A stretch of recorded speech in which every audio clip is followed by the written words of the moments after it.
দেশের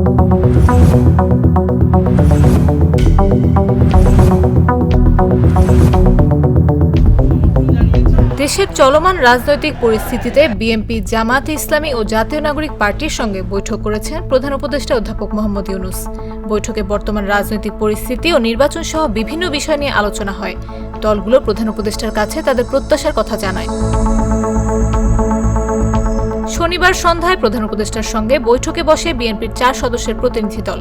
বৈঠক শেষে প্রথমেই কথা বলেন প্রতিনিধি দলের প্রধান খন্দকার মোশাররফ হোসেন।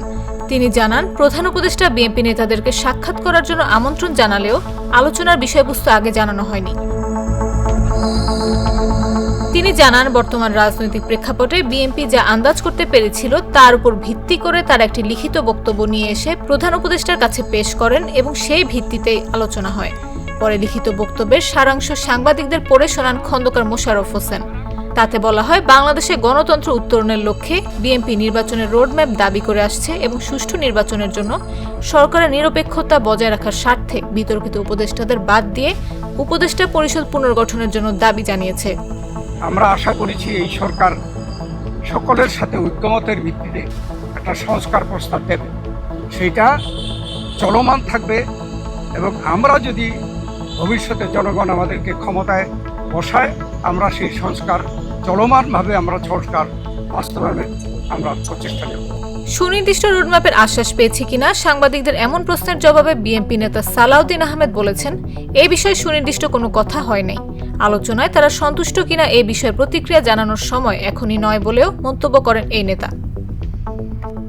আলোচনার সারসংক্ষেপ হিসেবে ডক্টর আব্দুল মঈন খান বলেন, মূলত সংস্কার, বিচার এবং নির্বাচন এই 3টা বিষয়ে কথা হয়েছে। এই 3টি বিষয় নিয়ে আমরা কথা বলেছি। আপনারা শুনেছেন, সংস্কার, বিচার এবং নির্বাচন। আমরা স্পষ্ট ভাষায় বলেছি যে দে আর মিউচুয়ালি এক্সক্লুসিভ, একটার সঙ্গে আরেকটার কোনো সম্পর্ক নেই এবং যদি দ্রুত নির্বাচন দেওয়া হয়, আমরা স্পষ্ট ভাষায় বলেছি আজকে বাংলাদেশের যে নৈরাজ্য হচ্ছে, যে আইন শৃঙ্খলা পরিস্থিতির অবনতি হচ্ছে, এক অ্যানাউন্সমেন্টের ফলশ্রুতিতে বাংলাদেশের শান্তি, শৃঙ্খলা এবং গণতন্ত্র ফিরে। বিএনপির সাথে বৈঠকের পরপরই জামায়াতে ইসলামের প্রতিনিধি দলের সঙ্গে বৈঠক করেন প্রধান উপদেষ্টা। সেখান থেকে বেরিয়ে সাংবাদিকদের সাথে কথা বলেন দলটির আমির শফিকুর রহমান। তিনি জানান, 2 বিষয় সুস্পষ্ট রোডম্যাপ চেয়েছে জামাত। এই সংস্কার এবং বিচারের মধ্য দিয়ে একটা অর্থবহ নির্বাচন হবে, যে নির্বাচনে সমতল মাঠ থাকবে। নির্বাচনে যারা অংশগ্রহণ করবেন তাদেরকে কোনো ধরনের ষড়যন্ত্রের মুখোমুখি হতে হবে না। এখানে পেশি শক্তি এবং কালো টাকার প্রভাব চলবে না। বিএনপি যে 3 জন উপদেষ্টার পদত্যাগ চেয়েছে সে বিষয়ে জামাতের অবস্থান জানতে চাইলে জামাত আমির বলেন, তারা কারো পদত্যাগ চাননি। তারা যারা পদত্যাগ চেয়েছেন এই ব্যাপারে তারাই একটা ভালো সেনাবাহিনী কারোই কোনো পদত্যাগ চাইনি। এই সময় আমরা যখন ওই রকম প্রয়োজন অনুভব করব তখন আপনাদের। এদিকে এনসিপির প্রতিনিধি দল ডক্টর ইউনূসের সঙ্গে বৈঠকে শেখ হাসিনার সময় হওয়া সব জাতীয় নির্বাচনকে অবৈধ ঘোষণার দাবি জানিয়েছে। পাশাপাশি এনসিপি যে বর্তমান নির্বাচন কমিশনের উপর আস্থা রাখতে চান না, এই বিষয়টিও সাংবাদিকদের সাথে কথা বলার সময় উল্লেখ করেছেন এনসিপির আহ্বায়ক নাহিদ ইসলাম। ইলেকশন কমিশনের উপর আস্থা রাখতে পারছি না, সেই ইলেকশন কমিশন পুনর্গঠন করে যাতে স্থানীয় সরকার নির্বাচনের দ্রুত আয়োজন করা হয়। এর ফলে নাগরিক সেবা যে দুর্ভোগটি হচ্ছে, নাগরিক সেবা পাচ্ছে না জনগণ, সেটি। সরকার কেন এনসিপিকে ডেকেছে এই প্রশ্নের উত্তরে নাহিদ ইসলাম বলেন, বর্তমান যে পরিস্থিতি তা নিয়ে আলোচনা করতে। এই পরিস্থিতিতে উনি কাজ করতে পারছেন না। উনি দায়িত্ব ছেড়ে দেবেন কিনা এ বিষয়ে ওনার চিন্তা ভাবনা রয়েছে। সেই প্রেক্ষিতেই ওনার সাথে আজকের এই বৈঠক। আমরা বলেছি যে উনি যাতে দায়িত্বে থাকেন, দায়িত্ব থেকে রাজনৈতিকভাবে আলোচনার মাধ্যমে সকল পক্ষের সকল সমস্যার সমাধান করেন। কোনো রাজনৈতিক দল নয়, বরং জনগণ এবং যে গণ-অভ্যুত্থানকারী ছাত্র জনতা, তাদের আহ্বানেই তিনি দায়িত্বে এসেছেন। তাদের আকাঙ্ক্ষা বাস্তবায়নের জন্যই তিনি আসলে কমিটেড। রাজনৈতিক দলের জন্য তিনি কমিটেড নয়।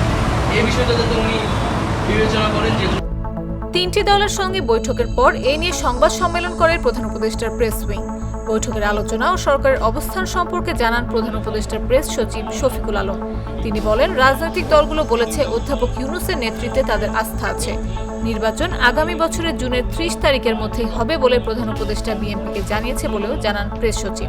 প্রত্যেকটা পার্টি তাদের স্ব অবস্থান করেছেন।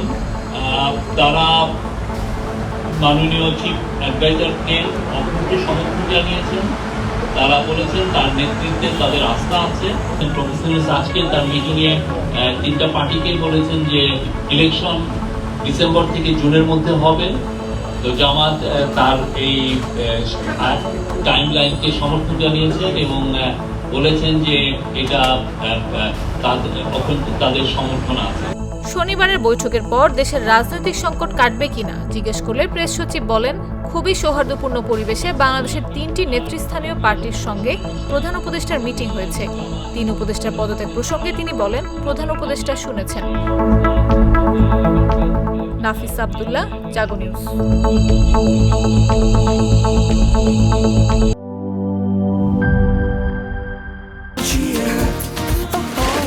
চিল হবে রিফ্রেশিং মুডে। চিয়ার আপ, চলো উড়াই খুশি।